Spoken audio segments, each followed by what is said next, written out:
We live in a world awash in information. It bombards us from screens big and small. But amidst this digital deluge, something precious is fading, the quiet magic of reading. Once we were a species enthralled by stories etched on paper. We devoured tales of adventure, romance, and knowledge. Now we swipe through headlines and skim social media feeds. Our attention spans shrink with each passing year. Studies paint a worrying picture. The Pew Research Center in 2023 found that 1 in 4 adults in the United States hadn't read a single book in the past year. That's a quarter of the population missing out on the joys and benefits of diving into a good book. What's happening to us? Are we losing our ability to engage with the written word?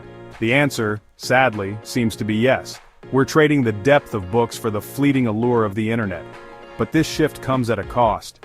Reading isn't just about entertainment, it's about engaging our minds, expanding our horizons, and building empathy. When we stop reading, we risk losing much more than just a pastime. We risk losing ourselves. We're told a picture is worth 1,000 words. And it's true, images can be powerful. But they can also be superficial.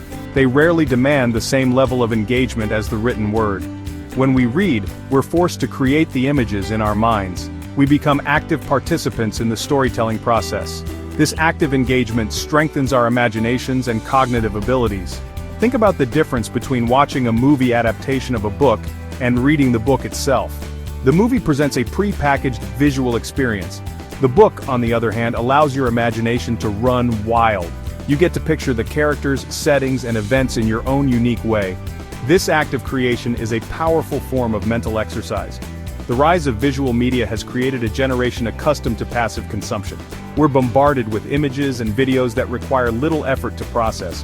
While there's a place for this type of entertainment, it shouldn't come at the expense of reading. We need to find a balance. We need to rediscover the joy of immersing ourselves in the written word. The decline in reading has profound implications for our minds. Reading is more than just a leisure activity. It's a workout for your brain. When you read, you engage multiple cognitive functions simultaneously. You decode language, retrieve information, and build connections between different ideas. This mental workout strengthens your memory, improves your focus, and enhances your critical thinking skills. Studies have shown a direct link between reading and increased cognitive function.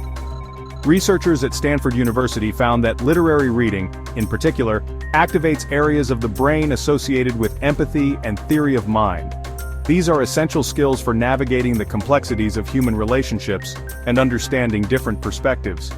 When we neglect reading, we deprive our brains of this crucial stimulation. We become more susceptible to misinformation and less capable of engaging in critical thinking. In a world saturated with information, the ability to discern fact from fiction, to analyze arguments, and to think for oneself is more important than ever. Reading is the foundation upon which these essential skills are built. Section 4. A world without words. A bleak glimpse into the future. Imagine a future where reading is a rare skill. Libraries gather dust, their shelves filled with forgotten stories. Children grow up surrounded by screens, their imaginations stunted by a constant stream of passive entertainment.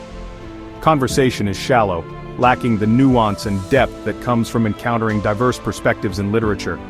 Empathy dwindles as people lose the ability to step into the shoes of others through the power of stories. This isn't science fiction.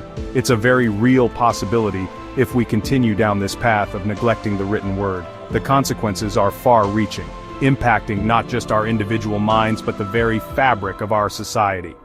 A society that doesn't read is a society that doesn't think critically, doesn't engage in meaningful dialogue, and struggles to understand its own history and the complexities of the human experience. This future isn't inevitable. We have the power to change course, but it requires a conscious effort to revive the culture of reading. We need to rediscover the magic of losing ourselves in a good book, the joy of exploring new worlds through the written word, and the importance of nurturing our minds and imaginations. Section 5. Reigniting the flame, practical steps to rekindle our love for reading. The good news is it's not too late to reverse this trend. We can rekindle our love for reading with a few simple steps. Start by carving out just 10 minutes each day to read. That's it, 10 minutes. You can find that time, even in our busy lives. Turn off the TV, step away from the computer, and pick up a book. Choose books that genuinely interest you. Don't force yourself to read something you find boring. Explore different genres, authors, and formats until you discover what sparks your curiosity. Join a book club or online reading community to connect with fellow bookworms and share your thoughts and recommendations. Embrace technology as a tool for reading. Ebooks and audiobooks make it easier than ever to enjoy reading on the go. Listen to an audiobook during your commute or read a few chapters on your tablet before bed. The key is to make reading a regular part of your routine, not a chore to be squeezed in. Section 6. A call to action, reclaiming our literary legacy.